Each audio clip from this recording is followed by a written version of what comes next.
I thought it was all about the cars, the shine, the polish, the prestige. And while that image isn't completely wrong, I think it's far from the full story. Because what I've learned over the years, it's running this type of business and running it well. It's a lot more complex, a lot more personal, and definitely more demanding than it actually looks from outside.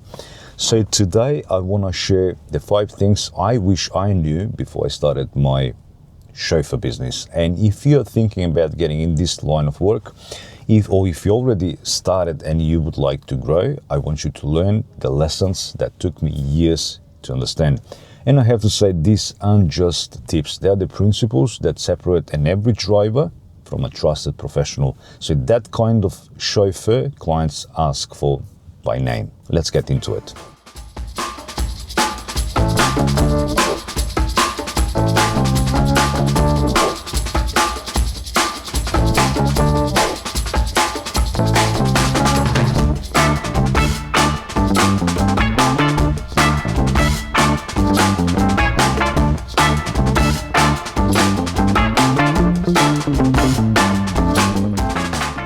Now, the first thing I want to talk about, it's not the driving, it's the service. So when I first got into this industry, I thought the main thing was being just a good driver. Knowing the roads, keeping the car spotless, being on time. And yes, all of that matters. But over time, I realized something very important. The real value of a chauffeur isn't the driving alone, it's the experience. You know why? Because the clients always remember how you made them feel, or not how the fancy car looked. I've had clients who've been driven Rolls Royces, Bentleys, but what they talk most of the time isn't the car. It's the person behind the wheel. A great chauffeur is a part driver, part host, part problem solver, and definitely part mind reader. I'm saying this because you have to anticipate before the needs are spoken. Did your client just landed from a 14-hour flight? Don't ask if they want water, just have it waiting. And always adjust the temperature, manage the atmosphere, make the world quiet and comfortable. So service at this level is subtle, it's quite confident. So you're not trying to impress, you're creating a comfort. And here's something that took me years to learn. You have to read the people. Some clients want to chat and they just want a connection, but others, they value silence. Knowing the difference and adjusting it is one of the most powerful skills you can develop as a chauffeur driver.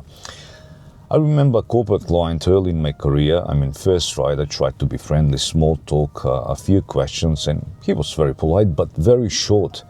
On the second trip, I greeted him and I loaded the bags, but I didn't say a word for the entire drive. And you know what he said? That was perfect. You've just earned yourself a regular client. So that moment, I think, changed how I worked forever. So driving is one piece of the job, and definitely true chauffeurs master the whole service. So now the second thing I want to talk about is the expenses, and they add up faster than you think. When you start your business, it's easy to underestimate how quickly the costs pile up. And you buy your car, insure it, register it, and you think, all right, that's done. But that's just the beginning.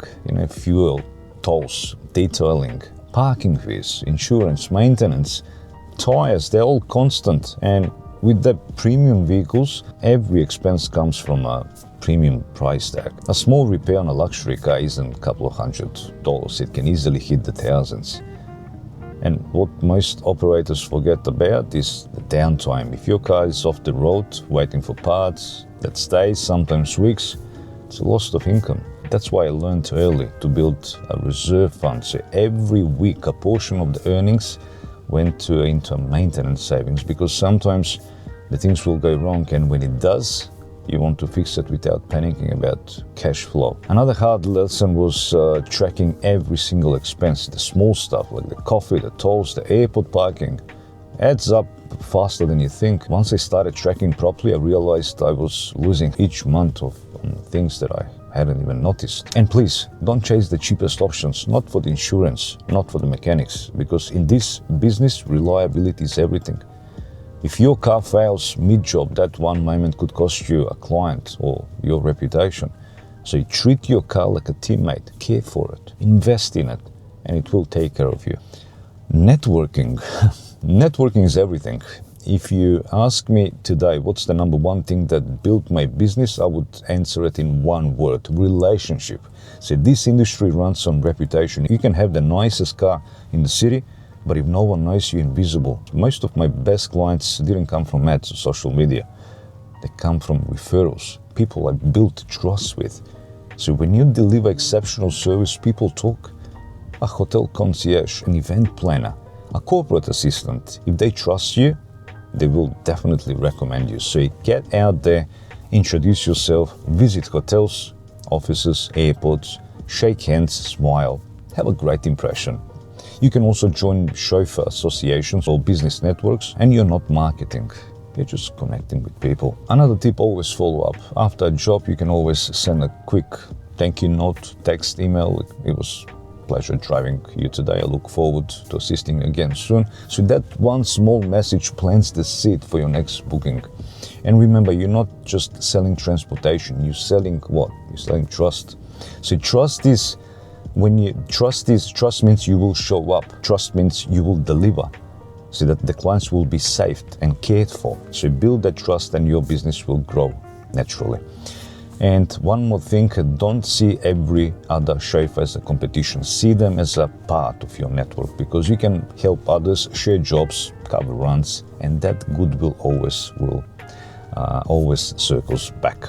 I've had referrals years later from a chauffeur that I've helped a long time ago. So this business is built on community, not rivalry.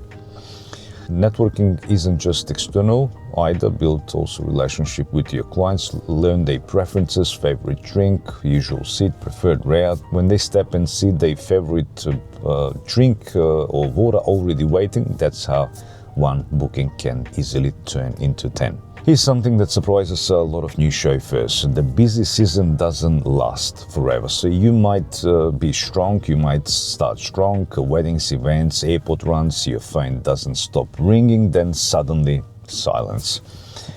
The key is to plan for it, because this is the natural rhythm of this business. During the high season, don't spend it like it's gonna last forever. Save percentage of every single job, because quiet months will come, and when they do, you'll thank yourself.